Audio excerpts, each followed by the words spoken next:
It's finally here, and it's finally official. Modern Warfare 3 2023 is now released to the general public for a whopping $70 US, which is essentially the price of a brand new AAA title. Modern Warfare 3 stems from its predecessor, Modern Warfare 2 2022, which, to a lot of fans, a lot of players, and most of the community, I'll be honest, turned out to be one of the worst Call of Duty experiences in the franchise's history. Personally, I agree. With Modern Warfare 3 out, Sledgehammer Games has promised the community and listened to its feedback, and they are offering all of the quality of life changes that everyone has been wanting for the past year in its new title. Alongside of these quality of life changes, they're bringing back all of the original Modern Warfare 2 maps, including High Rise, Terminal, Scrapyard, Wasteland, and the list goes on. And you're one of two players. Either one, you have played Modern Warfare 2 2022, and you're jumping into Modern Warfare 3 with all of your expectations at the highest possibility.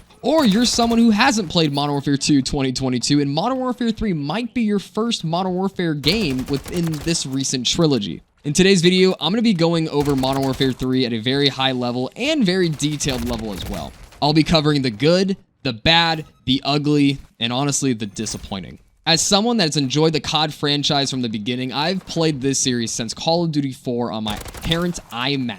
I don't think you've heard that in a while. Now, I've played through some of the best and some of the worst Call of Duty titles in existence, and honestly, Modern Warfare 3 doesn't entice me. Now, if you're interested in hearing more, definitely stick around to the points I have to make, and especially if you're thinking about buying this game, listen to what I have to say before spending $70. A little background about myself. My name is Numbster. I am, like I said, been playing Call of Duty for years now. I've played Warzone, Call of Duty, multiplayer, search and destroy. I've been through and out of the scene. And I've actually started my content journey all the way back on the original Modern Warfare 2 trick shotting like no other.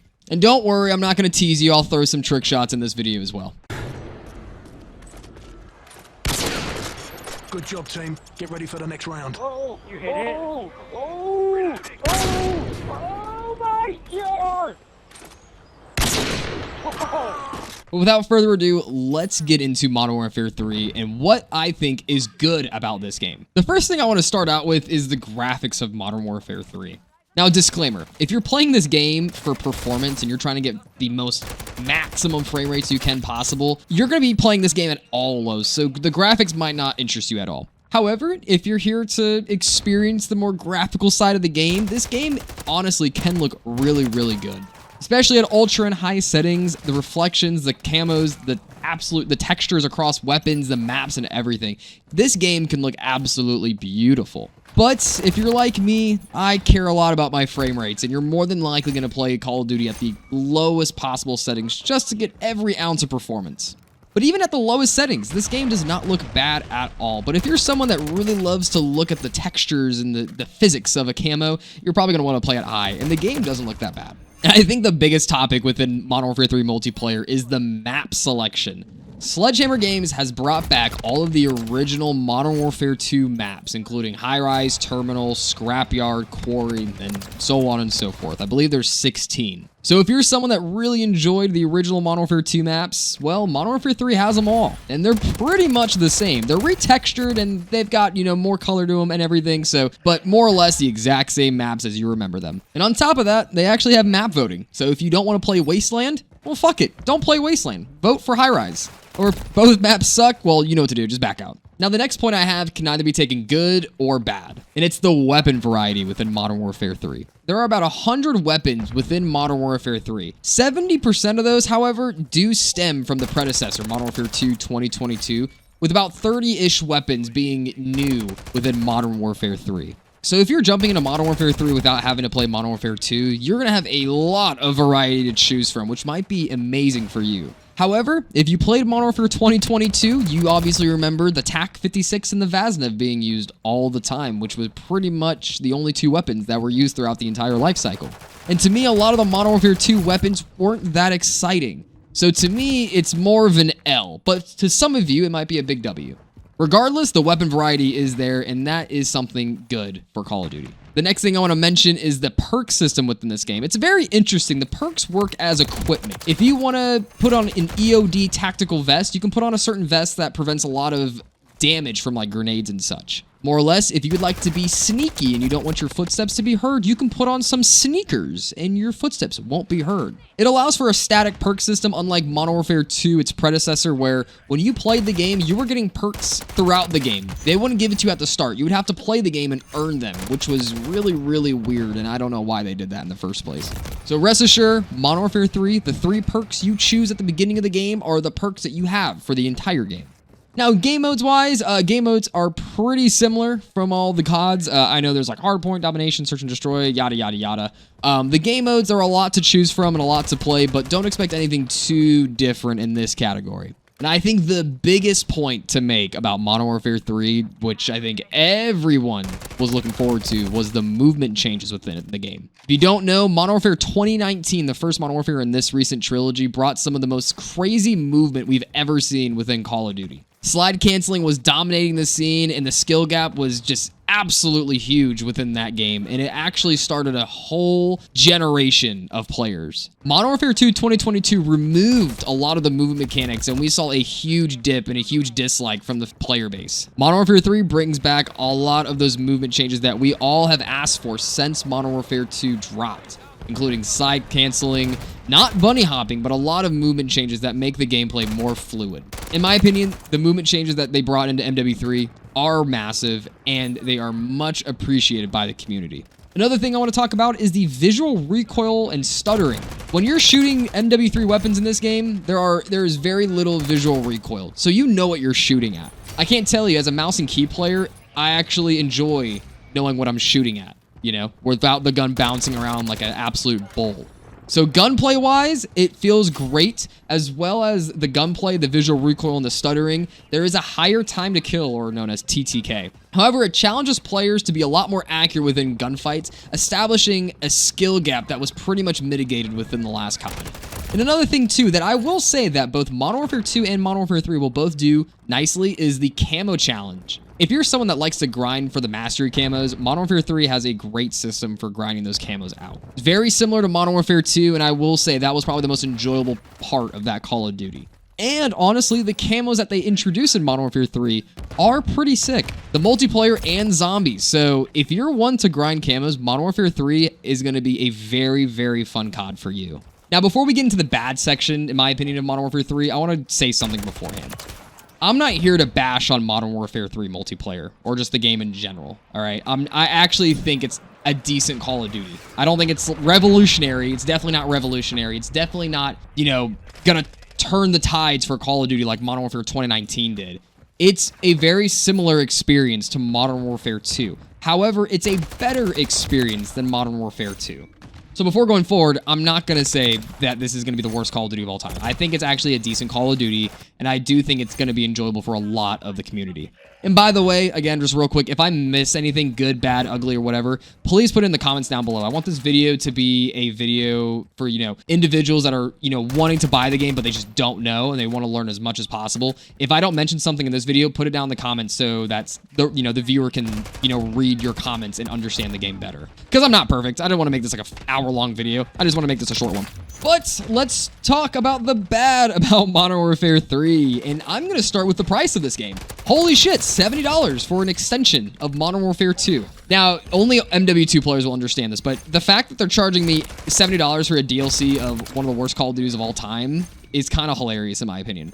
Multiplayer-wise, the only changes that really came were new weapons, which is fair. I appreciate that. Quality of life changes, which we should have received in Modern Warfare 2. I'll touch on that later. And we got the original maps from the original Modern Warfare 2. So really, the multiplayer is just riding off of nostalgia and quality of life changes that we should have had already. And there's nothing really, you know, groundbreaking new. It's, you know, it's a lot of recycled content. But as, you know, Call of Duty fans, that's, you know, a big thing within the scene. And some people are going to say, well, there's a campaign, there's zombies. Of course it justifies a $70 title. It absolutely does not in this situation. Go look up Modern Warfare 3 2023 campaign reviews right now on Google. It is literally quoted by some of the biggest content creators in the scene as one of the worst campaigns of all time. It's actually hilarious how it played out. I mean, they absolutely rushed the campaign. It was an absolute joke of a campaign. They literally said that 2/3 of the campaign were all cutscenes, and the rest was just gameplay. So the campaign, honestly, I don't even know if I put a price on it. I'll be honest. It was that bad. And, you know, so everyone's entitled to their own opinions, but given the world's response about it, yeah, it's safe to say that it was the worst. Now, we do have zombies in Modern Warfare 3, which is pretty much a reimagined DMZ mode. And, you know, zombies can be interesting. I think it's going to be cool for the camos, but, you know, if you're not into, like, the open world zombie exploration, you know, that they've been introducing in recent CODs, and you're more like me that enjoyed the round-based zombies, like Kino der Toten, like from Black Ops and whatever, this zombies might not be something that you might enjoy. But like I said, $70 for essentially a DLC to the multiplayer, it's hard to even, like, budge on that number. Honestly, I'd consider paying $40 for this game right now. $40, I'd probably buy it. Anything over 40, personally, I just would not. The next thing I want to talk about, though, is how MW3 feels exactly like Modern Warfare 2. If you played Modern Warfare 2 like I did, it just really wasn't an enjoyable experience. It was slow, very boring, very stale, and that has to do with a lot of, you know, the studio's decisions. They never updated the multiplayer in reality. They pushed out way more bundles in the store rather than updating the actual gameplay, which really killed Modern Warfare 2 for a lot of individuals.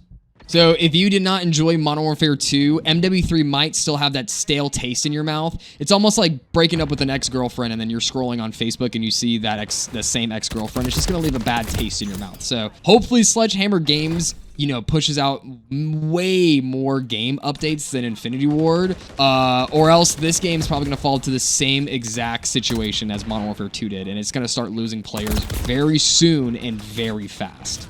I believe Modern Warfare 2 lost like 70% of its player base after like a short period of time, based off of Steam charts. So, like I said, Sledgehammer, so far it's a bad point. You know, make sure you start updating and then it'll be a positive point. Another thing I want to talk about is bugs within Modern Warfare 3. A lot of Modern Warfare 2 bugs carried over to Modern Warfare 3.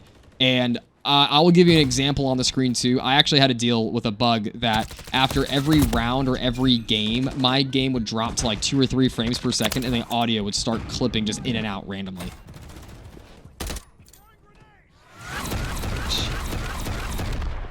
Why is it doing this, dude? God. And the way to fix this bug was different on both games. However, the bug still existed. So if you played Modern Warfare 2 and you had some weird bugs and you had to go through a weird route to fix them, they might exist within Modern Warfare 3, which is, you know, just a heads up.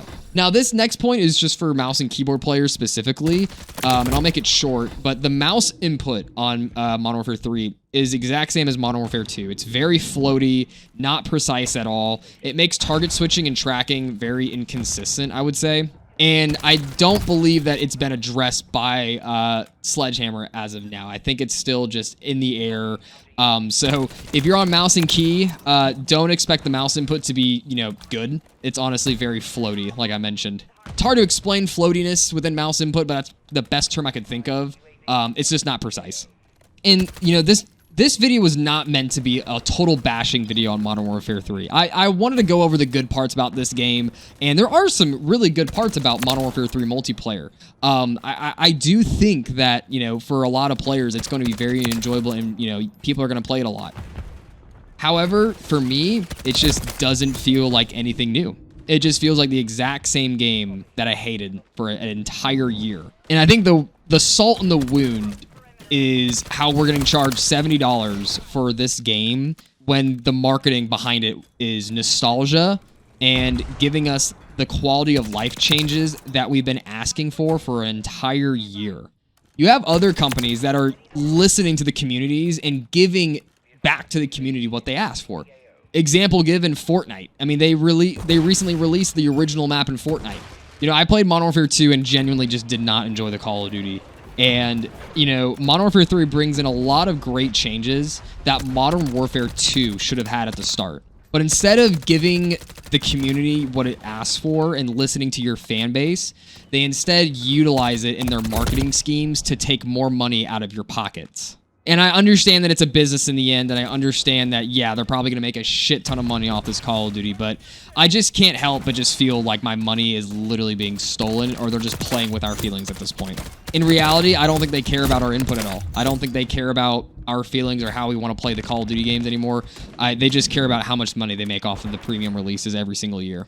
And that's where I'm at really with this Call of Duty. I don't believe in giving them another $70 for them to spit on me and just not listen to the community again for an entire year. I just don't think the company's worth that. And like I said throughout this commentary, this is not me crapping on Modern Warfare 3. Like I mentioned, there are some really good points that I brought up in this game, and it's like multiplayer, for example, that, you know, are very enticing and could be very, very fun for a lot of individuals out there. And I'm saying, you know, that this could be a great Call of Duty for a lot of you that are, you know, possibly watching this video. However, this is my point of view, and I just want to, you know, just lay it on the table for you guys to kind of understand. Hopefully, we'll see. But the way I feel about this game is nothing special. The gameplay I watch reminds me of the past Call of Duty too much.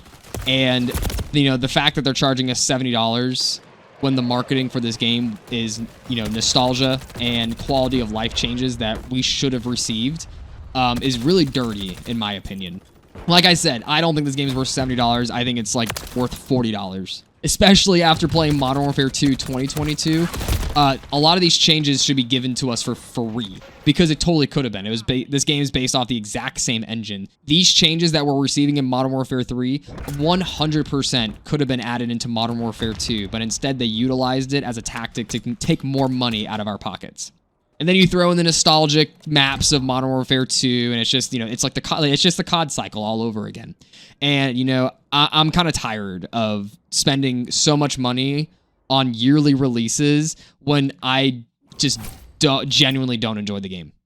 So as of right now, I have yet to purchase Modern Warfare 3. I'm going to wait and see what others, you know, think of the game. I'll see how it carries into the next 2 weeks. But until then, I'm going to be playing other games and just enjoying, you know, life in general. So with that being said, I hope you guys learned something new in this video. I hope you understand some of the points I made. And like I said, if I miss any good or bad points, please just mention them in the comments down below. I've been Numbster. Hope you guys enjoyed, and I'll see you guys in the next one.